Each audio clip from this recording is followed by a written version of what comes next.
महाराष्ट्राला पुरोगामी म्हणावं का हा प्रश्न पडावा एवढ्या गंभीर घटना आपल्या राज्यात घडतायत आणि हुंडाबळीसारख्या घटना तर वारंवार समोर येतात। श्रीमंतीने घर भरलेला असताना सुद्धा हव्यासापोटी हुंड्याची मागणी होतीये आणि माहेरच्यांना त्रास नको म्हणून त्या त्रासातून कायमची सुटका करण्यासाठी लाडाची लेक आपला जीव देतीये। 1 ट्रिलियनची अर्थव्यवस्था होऊ पाहणाऱ्या या महाराष्ट्रातला हा दिव्याखालचा अंधार कसा सुधारायचा? वैष्णवी हगवणेच्या मृत्यू प्रकरणाने सगळा महाराष्ट्र ढवळून निघाला। त्या धक्क्यातनं सावरायच्या आधीच सांस्कृतिक पुण्याच्या वळचणीला आणखी एका विवाहितेनं आपलं जीवन संपवलं। गंभीर बाब म्हणजे तिच्या 3 वर्षाच्या चिमुकल्या मुलीच्या डोळ्यासमोर हा सगळा प्रकार घडलाय। दीप्ती चौधरी असं तिचं नाव, सुशिक्षित, इंजिनियर, पण तरीही सासरच्या छळाच्या बेड्या ती तोडू शकली नाही। कसली अडचण होती तिला? मुलीत जीव अडकला होता का? माहेर स्वीकारत नव्हतं का? खोट्या प्रतिष्ठेचा बुरखा पांघरावा लागत होता का? नेमकी अडचण काय झाली? आपली व्यथा ती मांडू शकली नाही की तिचा टाहो कुणी ऐकायचाच नाही असं सगळ्यांनी मिळून ठरवून टाकलं होतं। आणि या स्त्रियांसाठी तयार झालेल्या व्यवस्था, महिला आयोग, पोलिसांचं निर्भया पथक वगैरे ह्या सगळ्या व्यवस्था हे का तिच्या हृदयात विश्वास निर्माण करू शकले नाहीत? आपल्या अन्यायाबाबत तिनं कुणाकडे का दाद मागितली नाही किंवा तिला ती का मागता आली नाही? तिच्या मूक मृत्यूमागे माहेरची सुद्धा चूक आहे का? प्रशासन कमी पडतंच आहे, पण ठिगळं कुठे कुठे लावायची? सासरच्यांची एवढी शिरजोरी कशामुळे वाढतीये? हुंडा देणारे घेणारे या सगळ्यांवरती वचक कधी बसणार आहे? या सगळ्या विषयांचा आपल्याला आज उहापोह करायचा आहे।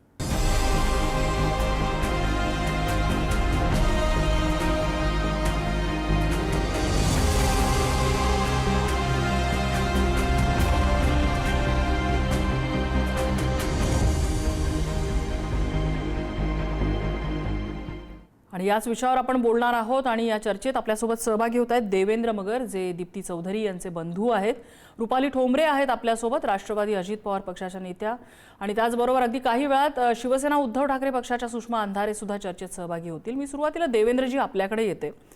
देवेंद्रजी, हा सगळा प्रकार काय आहे? म्हणजे 5 वर्ष दीप्तीच्या लग्नाला झाली, 5 वर्षात असं एकदाही कधी जाणवलं नाही की तिला त्रास होत असेल, तिला घरी आपण मागे बोलवून घ्यावं, तिला जर हुंड्यासाठी एवढा छळ देत असेल तर हे खरंच लग्न टिकवून ठेवणं आवश्यक आहे का, असा विचार माहेरच्या लोकांच्या मनात कधीच आला नाही?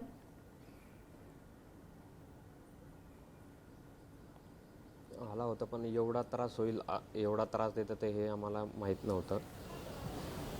तिला मानसिक आणि शारीरिक छळ करत होते हे जास्त करून ती मम्मीला सांगत होती, पण नंतर तिने मम्मीला पण सांगायचं बंद केलं होतं। बर, नॉर्मली भांडणं होत होती, पण आम्हाला वाटत होतं की घरगुती नाही का भांडणं आहेत, त्याच्यामुळं आम्ही ते मिटवण्याचा बरेच वेळा प्रयत्न केला, दोघांना समजवण्याचा प्रयत्न केला, पण परिस्थिती सुधारली नाही। नंतर त्यांच्या खूप म्हणजे अपेक्षा नाही सुधारली। त्यांनी पैशाची मागणी जास्तीत जास्त सारखंच तिला त्रास देत होते।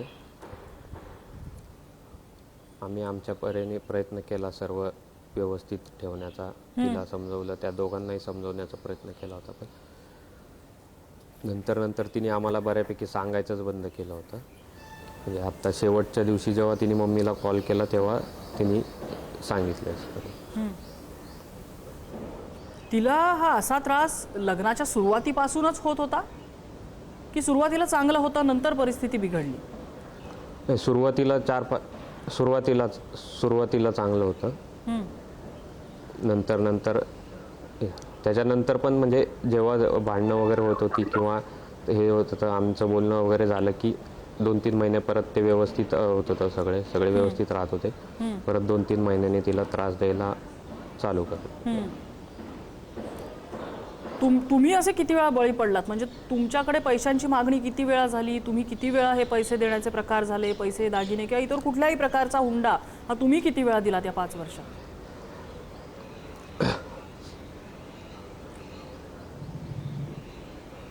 दर महिन्याला मी तिला खर्चायला, तिला तिकडचे लोक काही पैसे वगैरे खर्चायला देत नव्हते, दर महिन्याला मी तिला माझ्या परीने 10,000 रुपये देत होतो खर्चासाठी। गेले 3-4 वर्ष मी ते पैसे दिले, म्हणजे तिच्या वैयक्तिक खर्चासाठी दिले। बर, मोठ्या रकमेची कधी मागणी झाली होती? कुठल्या मोठ्या वस्तूची मागणी तिच्या सासरकडनं झालेली होती?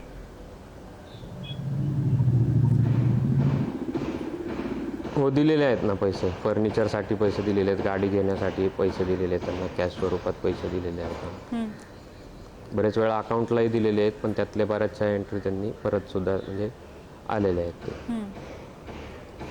आणि ही मागणी सासरचे तुमच्याकडे थेट कधी करायचे की तिच्या मध्यस्थीतनं यायची ती? नाही, तिच्या मध्यस्थीतून डायरेक्ट कधी मागितलेलं नाही. तिनं तिच्या त्रासाबद्दल भाऊ म्हणून तुम्हाला कधी सांगितलं होतं की त्रास होतोय, हे लग्न नकोय, माहेरी यायचंय, घटस्फोट घ्यायचा, असं कधी तुमचं बोलणं झालं होतं का? नाही, असं कधी नाही. नॉर्मल भांडणं होतं ते मला सांगितलं होतं तिने, सासू आणि तिचं पटत नव्हतं, असं 1-2 वेळा बोलणं झालं होतं माझं. पण जास्त असं एवढा त्रास होतोय हे नव्हतं सांगितलं कधीच. एवढं सांगितलं असतं तर आम्ही तिला तिथे ठेवलंच नसतं, कधीच इकडे आमच्या घरी घेऊन आलो असतो. पण एवढी पैशांची, वस्तूंची मागणी होतीये, तुम्हाला कधी शंका नाही आली की अशी इतकी गंभीर परिस्थिती असेल? नाही. बरं, मी पुन्हा येईन, कारण आम्हाला असे अनेक प्रश्न आहेत. म्हणजे फक्त आत्ता दीप्तीचं प्रकरण घडलं, काही महिन्यांपूर्वी वैष्णवी याच सगळ्या दिव्यांमधनं गेली होती, अखेरीस कंटाळली, तिने सुद्धा मृत्यूला कवटाळलं. ही प्रकरणं थांबत नाहीत. त्यांचा आवाज कुठेतरी थांबवायचा या मुली प्रयत्न करतात का? त्यांची काय मानसिकता असते हे कळत नाहीये. कुठे कमी पडतोय आपण समाज म्हणून त्यांना पाठिंबा देण्यात, हा एक उद्विग्न करणारा प्रश्न आम्हा सगळ्यांच्या मनात आहे. रुपालीताई, कुठे चुकतोय आपण? ह्या मुली का हिंमत दाखवू शकत नाहीत जगायची, भांडायची, आपला जो काही त्रास आहे त्याला वाचा फोडायची का हिंमत दाखवत नाही? कुठं कमी पडतोय आपण? एक लक्षात घ्या, आपल्याला ही घटना कळल्यानंतर आपण त्यांच्या पाठीशी उभं राहण्याचं किंवा न्याय देण्याचं सांगतो. मुळामध्ये इथे कमी पडतात मुलीच्या घरचे. हा मी थेट जबाबदारीने बोलते. मला सांगा, तुम्ही जे प्रश्न काढलेत, वैष्णवी आगवणेचे आजही वडील मला त्या मुलाचे फोटो पाठवतात. ताई, माझा नातू चालला, ताई माझा नातू आज हे पहिल्यांदा मामा बोलला. मुळामध्ये भावनिक जाण्यापेक्षा आपल्या मुलीचं, तो गरीब असो नाही तर श्रीमंत असो, तो जेव्हा लग्न करून देतो, अहो तुम्ही का तो व्यवहार करताय? तुम्ही का ती जी काही मागणी मागतीये त्याच वेळेला तुम्ही सासरच्या तिच्या लोकांना बसून विचारलं पाहिजे, कशाचे पैसे मागताय तुम्ही? सुरुवात ती पहिल्यापासून झाल्यानंतर ही सासरकडची पण वेल एज्युकेटेड जी लोक आहेत ना, ही अत्यंत हुशार आहेत. लक्षात घ्या, हे त्या मुलीकडं एकतर तिला प्रेमात जात, लव्ह मॅरेज, म्हणजे वैष्णवीचं तर लव्ह मॅरेज होतं. आता हिचं लग्न झाल्यानंतर तिला त्या विश्वासात घ्यायचं. आणि मग म्हणजे दीप्तीच्या बाबतीतली मी जी माहिती घेतलेली आहे, दीप्तीला लग्न झाल्यानंतर तिच्या काहीतरी चुलत दिराचं लग्न झाल्यानंतर समोरच्या मुलीकडनं त्यांना गाडी वगैरे आली. तेव्हा या दीप्तीच्या सासर आणि सासरकडच्या म्हणजे नवरा, दीर, सासू तर सरपंच आहे, मला वाटतं सासरे प्राध्यापक आहेत, मग आम्हालाही गाडी पाहिजे, आम्हालाही बंगला पाहिजे, ही मागणी त्यांनी त्या दीप्तीकडे केली. दीप्तीने हे घरी सांगितल्यानंतर मी सांगू का, त्याला जबाबदार हे त्यांची घरची पण फॅमिली आहे, तिचे आई वडील आणि हे भाऊ. का तुम्ही त्याच वेळेला रोखलं नाही? दीप्तीला जी काही वडिलांकडनं प्रॉपर्टी मिळणार आहे, जो काही कायदेशीर हक्क आहे, अहो मुलीच्या नावावर ठेवा ना. तिला त्यातनं येणाऱ्या उत्पन्नातनं मग बघा ना, नवरा, सासू, सासरे, दीर कसे पुढे मागं करतात. कारण का अशा लोकांना पैशा पुढे माणसाची किंमत शून्य असते.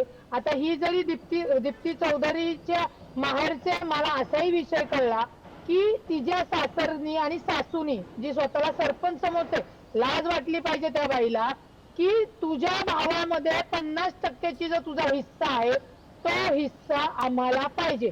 आता कायद्याने तिला मिळणारा हिस्सा, सासू सासऱ्याचा काय संबंध, नवऱ्याचा काय संबंध मागण्याचा? आणि ते प्रेशर त्या दीप्तीवर आलं आणि मग दीप्तीने या गोष्टीचा ताण घेऊन तिला आत्महत्या करायला प्रवृत्त केला आणि तिने तिच्या लहान लेकरापुढे ही आत्महत्या केली. सगळ्यात वाईट आहे, ना माहेरचं गेलं ना सासरचं गेलं. आज ते पोरगी जी आहे ती आईला मुकली. कोण आई आणून देणार आहे? आपले कायदे खूप चांगले आहेत, आपल्या कायद्याची इम्प्लिमेंट पण होतात. मी PI शी पण बोललेली आहे की तुम्ही तातडीने त्यांना अटक करणं गरजेचं आहे. जे काय होईल ते कोर्टातनं होईल, परंतु हे जर थांबवायचं असेल ना, तर ज्यांच्या घरात मुलगी जन्माला आलेली आहे त्याच्या आई वडिलांनी त्या मुलीच्या पाठीशी खंबीर उभं राहणं गरजेचं आहे. त्याच्याशिवाय हे प्रश्न नाही सुटणार. गुन्हे होतील, दाखल करू, पण परत दीप्ती कशी आणायची, परत वैष्णवी कशी आणायची, आणि काय तुमच्या पैशाला जाळायचंय?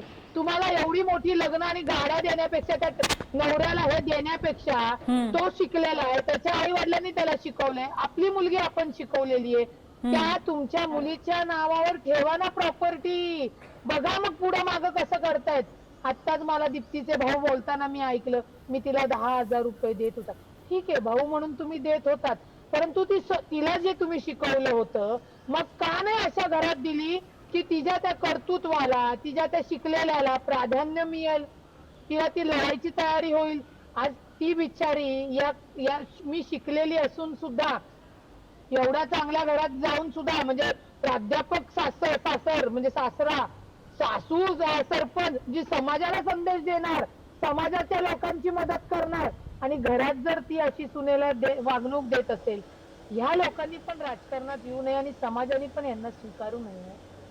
वाईट वाटतं अक्षरशः. म्हणजे नाही रुपालीताई, काही प्रमाणात तुम्ही म्हणताय त्यामध्ये तथ्य आहे की माहेरच्यांनी सुद्धा हा विचार केला पाहिजे. पण मला वाटतंय आपण स्वतः जर त्यांच्या जागी असलो तर त्यांची नेमकी काय दुःख होतं, त्यांची नेमकी काय अडचण होती, का ते हा निर्णय घेऊ शकले नाहीत तिला माहेरी आणण्याचा, हे त्यांच्या बुटामध्ये आपण पाय ठेवल्याशिवाय कदाचित आपल्याला कळणार नाही. मी पुन्हा एकदा त्यांच्याकडे येईनच, मात्र मला सुषमा अंधारे पण दिसत आहेत. सुषमाताई, वैष्णवीचं प्रकरण झालं, आपण टाहो फोडला सगळ्यांनी, समाजामध्ये काय बदल घडले पाहिजेत, काय कायदे सुधारले पाहिजेत, महिला आयोगानं काय केलं पाहिजे, सगळ्या चर्चा आपल्या करून झाल्या, पण तरीही आपण दीप्तीचा मृत्यू नाही थांबवू शकलो.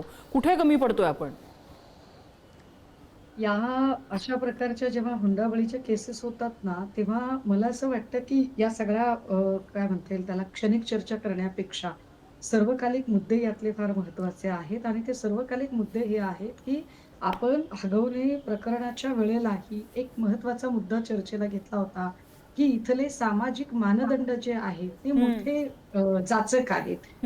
या सामाजिक मानदंडामध्ये एकदा म्हणजे मुलीचा जन्म हा ती जन्मल्या घरी तिचं घर नाहीये, तर ती दिल्या घरी तिचं सगळं काही आहे, हा जो मानक आहे. आणि काहीही झालं तरी तिने परत फिरायचं नाही.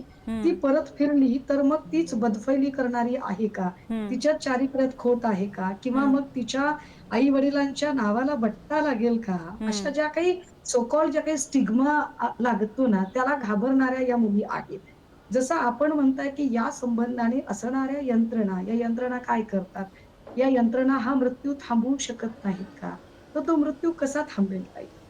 एखादी वैष्णवी हगवली जाते किंवा एखादी संपदा जाते किंवा ह्या ज्या काही आत्महत्या होतात किंवा अनंत गर्जेंची पत्नी जाते, तर अशा वेळेला ज्या काही घटना घडतात, या घटना जर आपण नीट बारकाईने बघितल्या तर म्हणजे जन्मभर एक अवहेलना सहन करून मृत्यूला कवटाळणारी स्त्री मृत्यू पश्चातही जर तिची बदनामी होत असेल, तर त्या सगळ्या नातेवाईकांना काय वाटत असेल बरं, की माझी बहीण आहे, माझी मुलगी आहे, माझी कोणीतरी लागती जोगती आहे, आणि तिच्या मृत्यूपर्यंतही बरं बोलणारे कोण? तर समाज म्हणून जी लोक बोलणारी सर्वसामान्य डोकी आहेत, ती बोलली तर एक वेळ समजू शकतो आपण. परंतु तिला न्याय देण्याची क्षमता असणाऱ्या यंत्रणा जेव्हा तिच्यावर वागण्या बोलण्यावर बोट ठेवतात, तिला न्याय देऊ शकणारी ज्यांची क्षमता आहे, अशा ज्या न्यायिक संस्था आहेत, ज्या शासनाने नेमलेल्या संस्था, आयोग, वटेवर जे काही असेल ते, आणि तेच लोक जेव्हा अशा स्त्रीच्या चारित्र्यावर बोट ठेवतात की वैष्णवीच्या बाबतीत काय झालं तुम्हाला माहितीये का, मग ती इतक्या गलिच्छ पद्धतीने जेव्हा चर्चा होतात, तेव्हा होतं काय की अशा घटनांमध्ये जी सहानुभूती मयताच्या बाजूने उभी राहिलेली असते, ती सगळी सहानुभूती गळून पडते. आणि बघा, मग आम्ही म्हणत नव्हतो का की मुलीचाच दोष आहे, बघा आता पुन्हा मुलीचाच दोष निघाला. ते ही जी मानसिकता आहे सर्वसामान्य डोक्यांची नाही, तर आयोग किंवा यंत्रणा म्हणवणाऱ्या त्या संस्थांच्या वर काम करणाऱ्या लोकांची जर मानसिकता इतकी गलिच्छ असेल, तर यांना न्याय कसा मिळेल? एक. दुसरं असं की वैष्णवी हगवणीचं प्रकरण असेल किंवा तनिषा भिसेचं प्रकरण असेल किंवा संपदाचं प्रकरण असेल, या प्रकरणातली जर लोक आपण बघितली, किंबहुना आता दीप्तीच्या प्रकरणात सुद्धा, की सासू सरपंच आहे, सासरा शिक्षक आहे, आणि एवढं असताना पण पहिली मुलगी झाली म्हणून घरातले जाच करतायत. दुसऱ्यांदा ती गर्भवती राहते, तेव्हा 5व्या महिन्यात जेव्हा की तिचा गर्भपात करणं अशक्य गोष्ट आहे. अशा वेळेला जोर जबरदस्तीने तिचा गर्भपात घडवून आणला जातो. माझा जोर जबरदस्तीने गर्भपात घडवला जात आहे, तेव्हा मी कुणाकडून तरी मी मदत मागितली पाहिजे म्हणून तिने मदत मागायची कुणाकडे? कारण मी एक सहज उदाहरण म्हणून सांगते. मला आता याच्यात काही नामोल्लेखाची खरंच इच्छा नाहीये. पण ना रामदास तडस यांच्या सून पूजा तडस यांच्यासोबत मी एक प्रेस कॉन्फरन्स नागपूरमध्ये केली होती आणि ती तिच्या न्याय हक्कासाठी केली होती. तेव्हा एक सो कॉल्ड महिला बालकल्याण आयोगाच्या कोणी सुशीबेन वगैरे होत्या आणि त्या सुशीबेन यांनी एक नोटीस मला पाठवली की तुम्ही ते बाळ मांडीवर कसं काय. खरं तर ती स्तनदा माता होती. ते बाळ 6 महिन्याच्या आतलं होतं. आता इथे महिला बालकल्याण आयोग इतका तत्परतेने व्यक्त होतो, तोच महिला बालकल्याण आयोग वैष्णवीचं बाळ तिच्या जवळ दिलं जात नाही, तिच्या घरच्यांना दिलं जात नाही, तेव्हा मात्र ते मग व्यक्त होत नाहीत. म्हणजे या ज्या संबंधित यंत्रणा, संस्था, आयोग जे काही लोक आहेत, हे पॉलिटिकल बेनिफिट्स कशात आहेत? आपण सत्ताधाऱ्यांच्या बाजूचे आहोत, तर सत्ताधाऱ्यांना कुठूनही त्रासात येणार नाहीत अशा पद्धतीने भूमिका घ्यायच्या. ती भूमिका कधीही मयत पीडित त्यांच्या कुटुंबियांना न्याय देण्याच्या बाजूने जर घ्यायची नसेल तर लोकांचा विश्वास राहत नाही. मग दीप्तीसारख्या पोरीला संबंधित यंत्रणेकडे न्याय मागण्यापेक्षा, कारण न्याय मला मिळणारच नाहीये तिकडे गेल्यावर, कारण माझी सासू जर भाजपची पदाधिकारी आहे आणि संबंधित यंत्रणेवरच्या जे कोणी काम करणारे आहेत त्या सत्ताधाऱ्यांचीच री ओढणारे आहेत, तर मला न्याय मिळणारच नाही. आणि मी परत गेले तर सामाजिक मानदंड मला परत अगदी म्हणजे जास्त माझी अवहेलना करून माझा जीव घ्यायला कारणीभूत ठरतील. आपण विचारूया ना. या पीडितेचे बंधू आहेत आपल्यासोबत, देवेंद्र मगर आहेत. देवेंद्रजी, असं झालं होतं कधी? राजकीय दबाव कधी आला? तक्रार घ्यायच्या वेळेला काही पोलिसांनी अडचणी केल्या, असं कधी झालं या संपूर्ण प्रकरणात? नाही, आधी नव्हतं झालं, पण आत्ता आहे. राजकीय दबाव आहे, पोलिसांवर पण आहे आणि आमच्यावरती पण राजकीय दबाव म्हणतात. कुणाचा आहे दबाव? तक्रार म्हणजे तिच्या सासू ज्या पक्षाच्या आहेत त्या भाजपचा दबाव आहे असं म्हणताय? सत्ताधाऱ्यांचा दबाव आहे? कुणाचा दबाव आहे? हो, त्यांचे नातेवाईक आहेत, त्यांचे नातेवाईक आहेत, त्यांचा दबाव आहे. अजून कोण आहेत हे नातेवाईक? तुम्हाला नावं माहिती? 2 आरोपी जे अजून फरार आहेत ते पण त्यांच्या, नाही नावं नाही माहिती, पण आहेत 4-5 जण आहेत. ते त्यांना आश्रय, अजून पण त्या दोघांना आश्रय त्यांनी दिलेला आहे. नम्रताताई, या सगळ्यांमध्ये दीप्तीच्या मृत्यूला कारण फक्त तिच्या सासरचे लोकच नाही, तर तिच्या सासरच्या लोकांच्या सोबतच तिचा 5व्या महिन्यात गर्भपात करणारे जे डॉक्टर आहेत त्यांना सुद्धा आरोपी केलं गेलं पाहिजे. त्या हॉस्पिटलची चौकशी झालेली आहे. पुढे आता ते कशी कारवाई होते, म्हणजे मगाचीच अपडेट होती, त्या हॉस्पिटलची चौकशी सुरू झालेली आहे. तिथे पोलीस पोहोचलेले होते. पुढचे अपडेट्स आता येतील थोड्या वेळामध्ये. देवेंद्रजी, तुम्ही काही सांगत होतात, कशा पद्धतीचा हा दबाव आहे? तुम्हाला काही धमक्या येत आहेत का? धमक्या नाही, पण अजून आता 4 दिवस झाले ह्या गोष्टीला, तरी पण आत्ताशी फक्त 2च आरोपी पोलिसांच्या ताब्यात आहेत. बाकी 2 आरोपी अजून मोकाट आहेत आणि त्यांना लपवण्याचं किंवा आश्रय देण्याचं काम त्यांचे नातेवाईक करत आहेत. त्यांच्यावर पण कारवाई झाली पाहिजे. जे नातेवाईक त्या दोघांना आश्रय देत आहेत त्यांच्यावर पण कायदेशीर कारवाई झाली पाहिजे. त्यांना तुम्हाला असं म्हणायचं की ते जे फरार आहेत त्यांना शोधणं अगदी सोपं आहे, पण पोलीस सोयीनं शोधत नाहीयेत त्यांना, सोयीनं फरार घोषित केलेले त्यांना, असं म्हणताय तुम्ही? हो, नक्कीच. हे अतिशय गंभीर आहे रुपालीताई. म्हणजे तुमचा पक्ष पण सत्तेमध्ये आहे आणि तुमच्या सत्तेतल्या एका सहकार्याकडे हे बोट दाखवलं जातं. भाजपच्या त्या पदाधिकारी, भाजपच्या सरपंच आहेत ज्या आरोपी सासू आहेत त्या, आणि बोट दाखवलं जातं की तिथल्याच पक्षाच्या काही वरिष्ठ लोकांकडनं अशा प्रकारे दबाव आणला जातो. हे किती गंभीर आहे? हे खरंच गंभीर आहे. त्या पोलिसांनी लक्षात घेतलं पाहिजे. जर तुम्ही सत्ताधाऱ्यांचा, कुठलाही सत्ताधारी असो नाही तर कुठल्याही पक्षाचा ते आरोपी आहेत, तुम्ही त्या पोलिसांनी आपलं कर्तव्य करणं गरजेचं आहे. आणि जर पोलीस या दबावाला बळी पडत असतील किंवा घाबरत असतील किंवा त्या पद्धतीने कामकाज करत असतील तर त्या पोलिसांवर कारवाई करणं गरजेचं राहील.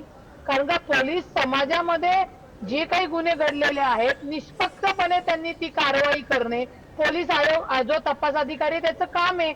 मी आजच पीआयला सांगितलंय, तुम्ही तातडीने सगळ्या आरोपींना अटक करा, अन्यथा आम्हाला तुमच्या पोलीस स्टेशन बाहेर येऊन आंदोलन करावे लागेल. आणि मगाशी सुषमाताईंनी सांगितलं किंवा तुम्ही सांगताय की खरंच महिला आयोग असेल, ज्या काही यंत्रणा आहेत त्यांनी विश्वास निर्माण केला पाहिजे या महिलांमध्ये समाजातील, की तुमच्यावर होणाऱ्या अन्यायावर आम्ही इथे बसलेलो आहोत, आमच्याशी बोला. जोपर्यंत तो त्यांना होणारा त्रास, ते जे तक्रार करणार आहेत त्याच्यावर ठोसपणे कारवाई किंवा त्याची प्रक्रिया राबवत नाही, तोपर्यंत या माता भगिनी सुरक्षित राहू शकत नाही. मी सत्यात जरी असले आम्ही, तरी लक्षात घ्या, सत्ताधाऱ्यांना अधिकार नाहीये की समाजातील लोक, महिला मरतायत, आत्महत्या करतायत आणि आम्ही मात्र प्रत्येक वेळी कारण मात्र सांगायला तयार आहोत. आम्ही सत्तेमध्ये का आहोत? तर आमच्या समाजातील माता भगिनींचे जे काही हुंडाबळी होत आहेत ते होता कामा नये. आणि जर त्या विभागावर ती व्यक्ती सक्षम नसेल, हे सातत्याने दिसत असेल, तर माझी सत्ताधाऱ्यांना विनंती आहे, त्यांच्या पायी आपल्याला गालबोट लावण्यापेक्षा त्याच्यावर सक्षम अधिकारी, सक्षम अध्यक्ष द्या ना, की जेणेकरून समाजातल्या आपल्या या माता भगिनी जिवंत राहतील. आज लक्षात घ्या, आज तिला जो काही त्रास झाला, तिने आत्महत्याला प्रवृत्त तिला करायला लावलं, तिने जीवन संपवलं. ते जीवन संपू नये आणि ती वाचली पाहिजे. हे काम सत्ताधाऱ्यांचं आहे, हे काम राज्य महिला आयोगाचं आहे. रुपालीताई, तुम्ही म्हणताय तो मुद्दा आहे की तिथे सक्षम अध्यक्ष द्यायला हवा, पण गेले अनेक काळ दिसतच नाहीये की त्या विषयाची सखोल जाण असलेला कोणी व्यक्ती तिथे बसलेला आहे अध्यक्ष म्हणून. जे कोणी दिसत आहेत इतक्या काळामध्ये ते कुठल्या ना कुठल्या राजकीय पक्षाचे पदाधिकारी दिसत आहेत. अशा बाबतीत करायचं काय? म्हणजे हे असं होतंय की आंधळ दळते कुत्रं पीठ खातंय. खाते, बरोबर आहे तुमचं हे बोलणं आणि वाक्य त्याला. परंतु त्यासाठी जर ज्या व्यक्तीला दिलेलं आहे ती तिथे सक्षम नसेल, तर करा ना बदली, करा बदली. किती आपण या लेकींचे जीव पाहणार आहोत? आणि तुम्हीच करायचंय, सत्य तर तुमचाच पक्ष आहे, तुम्हीच करायचं हे सगळं. हे आमचा पक्ष आहे. आम्ही लोकांच्या या भावना आमच्या नेत्यांपर्यंत, म्हणजे मुख्यमंत्री असू द्या, उपमुख्यमंत्री असू द्या, आतापर्यंत पोहोचवलेल्या आहेत. मग त्याच्यामध्ये राजकीय षडयंत्र काय आणतात की यांना या पदावर जायचंय, यांना ते करायचंय. काय होतं, सोयीचं राजकारण होतं. माझं म्हणणं आहे की सत्ताधारी असो, विरोधक असो किंवा मी असो, आम्ही लोकांसाठी समाजात काम करायला आलेलो आहोत. जर रुपाली पाटील तिथं सक्षम नाहीये ना, करा ना सत्ताधाऱ्यांनी, दुसरी व्यक्ती द्या तिथे. मी सुषमाताईंकडे येणार आहे. तत्पूर्वी माझा एक छोटासा प्रश्न देवेंद्रजी नाही. देवेंद्रजी, ह्या दरम्यानच्या काळात म्हणजे तुम्ही असं म्हणताय की लग्न झालं त्यावेळेला तुम्ही काही रक्कम किंवा काही वस्तू दिल्या असतील, 50 तोळे दागिने सुद्धा दिले होते, नंतर फर्निचरसाठी पैसे दिले, मग काय गाडीसाठी पैसे दिले, मग अजून मागणी झाली तेव्हा पैसे दिले. अशामध्ये तुम्हाला एकदाही असं वाटलं नाही की ही गोष्ट पोलिसांच्या कानावर घालावी, निर्भया पथक असतं पोलिसांचं, त्यांना विश्वासात घ्यावं किंवा महिला आयोगाकडे दाद मागावी? बरं, त्यांच्याकडे अनॉनिमस असतं, ते तुमचं कुठेही नाव न येता चौकशी करू शकतात, प्रकरण पुढे नेऊ शकतात, अशा सोयी आहेत त्यांच्याकडे. तुम्हाला असं कधी वाटलं नाही तिथे जावं, दाद मागावी कुठले तरी टोकाची गोष्ट होण्याच्या आधी? की असं काही असतं हे माहितीच नव्हतं? त्यांचा संसार सुखी चालावा म्हणून आम्ही मदत करत गेलो, हे माहिती होतं. पण हुंडा देणं आणि सुखी संसार ह्याचा कसा संबंध जोडला जाऊ शकतो? नंतर त्यांनी बिझनेससाठी मदत म्हणून पैसे घेतले होते. असं हुंडा नाही, हुंडा नव्हते. नंतर लग्न झाल्यानंतर बिझनेससाठी पैसे लागतात, गाडीसाठी लागतात, असे पैसे. याला हुंडाच म्हटलं पाहिजे ना. बिझनेससाठी पैसे द्या, फर्निचरसाठी पैसे द्या, गाडीसाठी पैसे द्या. जर त्यांचा एवढा बिझनेस होता आणि तेवढं श्रीमंत घर होतं, त्यांनी खरं तर स्वतःच्या कर्तृत्वावरती ते केलं पाहिजे होतं. तुम्ही एवढी कर्तृत्ववान मुलगी त्यांच्या घरात दिली होती, लक्ष्मी दिली होती त्यांच्या घरात तुम्ही. ठीक आहे, आता दीप्तीचा जीव तर आपण परत नाही आणू शकत. दुःख ह्याच गोष्टीचं आहे की ह्या संस्था ज्यांनी खरं तर या महिलांसाठी, महिलांच्या मनामध्ये विश्वास उभा केला पाहिजे की तुम्हाला खुट्ट जरी झालं तरी आमच्याकडे या, आम्ही तुमच्या पाठीशी उभं राहू, त्या संस्था आज त्यांचा आवाजही येत नाही. सुषमाताई, काय म्हणायचं याला? मी मगाशी म्हटलं की आपल्याकडच्या ज्या संस्था आहेत सगळ्याच, म्हणजे इथली विवाह संस्था असेल, इथली कुटुंब संस्था असेल, इथली समाज नावाची सोकॉल्ड जी सगळी कस्टम्स, ट्रॅडिशन्स, रिच्युअल्स सगळे भरलेले जे यंत्रणा असतील, जेव्हा यांच्यामधल्या काही प्रथा परंपरा या जाचक होतात किंवा मानवी जीवन जगण्यासाठी सुसह्य ठरत नाहीत, अशा वेळेला त्यांना कंट्रोल करणारी संस्था म्हणून आपल्याकडे कायदे संस्थेकडे बघितलं जातं. हो. पण थेट कायदे संस्थेकडे जायला लोक कचरतात. डिरेक्टली पोलीस स्टेशनला जायला लोक घाबरतात. त्याचं कारण असतं. म्हणजे आता जे दीप्तीचे भाऊ बोलतायत, मी त्यांच्या भावना अगदीच समजू शकते आणि त्यांच्या प्रती मला प्रचंड आदर आणि हो. सहानुभूती आहे. मी ते समजूच शकते, की काहीही करून आपल्याला आपल्या बहिणीचा, आपल्या लेकीचा संसार वाचवायचा आहे हो. आणि त्यामुळे आपल्याला ती तक्रार केली तर तो संसार तुटेल, फुटेल. त्यामुळे शक्य तेवढं ते जोडायचं बघतात तोडण्यापेक्षा. खरंय. आता त्याच्या मधला जो एक ब्रिज आहे, की डायरेक्ट पोलीस यंत्रणेची मदत घ्यायची की सहन करायचं, तर त्या दोन्हीच्या मधला एक सेतुबंध आहे.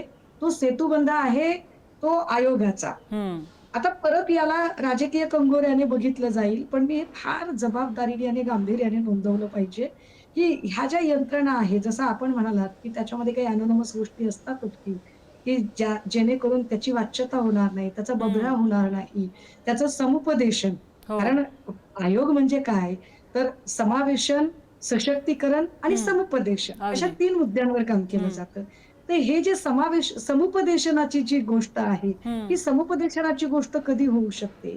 जेव्हा त्या ठिकाणच्या खरंच त्यांना तितके अधिकार आहेत का? खरंय. अधिकार आहेत तर तिथे मनुष्यबळ आहे का? मनुष्यबळ आहे तर ते तेवढा वेळ देतात का?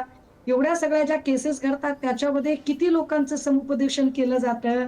किती लोकांना खरोखरच एखाद्या महिलेचा प्रॉब्लेम झाला तर त्यांना वकील पुरवला जातो बरं? खरंय. अशी काही यंत्रणा आहे का? तर ती यंत्रणा शून्य आहे. अगदी. समुपदेशनाच्या तर म्हणजे पातळीवर चर्चाच होत नाही, हे फार वाईट आहे. बरं, आपण जे म्हणताय की राजकीय पक्षाचे पदाधिकारी, आपल्याकडे अशा यंत्रणा ज्या अत्यंत संवेदनशील विषयांवर काम करणाऱ्या आहेत, संवेदनशील विषय हाताळणाऱ्या आहेत. त्या यंत्रणांचे प्रमुख म्हणून त्या विषयाचे तज्ञ आणि त्या विषयाला तितक्याच सजगतेने हाताळणारे लोक असायला पाहिजेत. अगदी पण अगदी. आणि तसं हाच नसण्याच्या- खरा महत्वाचा मुद्दा आहे मला वाटतं सुषमाताई, की तिथे एकतर हा प्रश्न ज्यांना समजतो, ह्या प्रश्नातला ज्यांचा अभ्यास आहे, अशी व्यक्ती तिथे शीर्षस्थानी असली पाहिजे. दुसरी गोष्ट, एकीकडे आपण म्हणतो 1 ट्रिलियनची अर्थव्यवस्था, त्या 1 ट्रिलियनच्या अर्थव्यवस्थेमध्ये एक सक्षम महिला आयोग उभारण्यासाठी, तिथला पूर्ण स्टाफ भरण्यासाठी आणि त्याला एका वेगळ्या लेवलवर नेऊन ठेवण्यासाठीचे पैसे नक्कीच असू शकतात आणि ते पैसे तिथे इन्व्हेस्ट झाले पाहिजेत, त्याचा उपयोग झाला पाहिजे, तळागाळापर्यंत त्याची माहिती आणि त्याच्याबद्दल विश्वास निर्माण झाला पाहिजे. हा महत्त्वाचा मुद्दा. जाता जाता ह्या सगळ्या मुलींच्या पालकांना एक सांगावंसं वाटतं, कुठेतरी आपण पण चुकतोय का हे अंतरंगात डोकावून बघा. तुमच्या मुलीकडे जर तुमच्या सासरकडनं, त्या मुलीच्या सासरकडनं जर मागणी होत असेल, चाराण्याची सुद्धा जरी मागणी होत असेल, तर याला पहिली धोक्याची घंटा समजा. तिथून पुढे काय होईल ते डोळे उघडे ठेवूनच बघायचं आहे. नाहीतर एकदा का वैष्णवीसारखा किंवा दीप्तीसारखी आपली लेक आपल्यामधनं निघून गेली की पुढे अशा फक्त आम्ही चर्चा करू शकतो, तुम्ही टाहो फोडताय, आम्ही या विषयाला वाचा फोडतो, पण आपली मुलगी परत येत नाही. त्यामुळे ही धोक्याची घंटा असेल, ती वेळीच ओळखा. कृपया डोळे उघडे ठेवा आणि कुठल्याही प्रकारच्या अशा प्रकारच्या हुंड्यांच्या मागणीला बळी पडू नका. यंत्रणा आहेत, त्याची मदत घ्या. या चर्चेसाठी आपल्याला सगळ्या मान्यवरांनी वेळ दिला. सगळ्यांचे आभार. आजचा धुळा इथेच थांबतोय.